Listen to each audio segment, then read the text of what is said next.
is at the moment maybe the most important thing in our state, and that is our ability to have a vigorous, robust, timely testing, contact tracing, and isolation plan across the state of Washington, and we are committed to that. We're going to have a much more detailed review with you either Monday afternoon or Tuesday, I believe.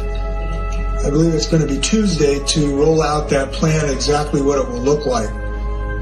It's going to involve hundreds of members of the Washington National Guard, members of the Department of Licensing, local Department of Health, and state departments of health working all in unison. And we're going to continue to build from there. I'm glad we've been on top of this because this is extremely important. I'll mention one thing about that plan, if I may, because I think it's going to be becoming increasingly important.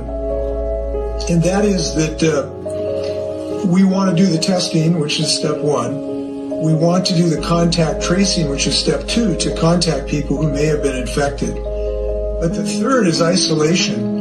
And I just today want to mention this today. We are going to have a lot of families that will need to isolate for 14 days when it turns out that they're positive. And even before they're tested, we're going to need people to isolate while you're waiting to get the test returns back. And this is going to be really challenging for some families, and we're going to have to help them and support them. Because when a person is positive, if they decide to isolate at home rather than at another location that the state may provide, they obviously have a high level of transmission to their household members. So that means household members are going to have to isolate with them at home.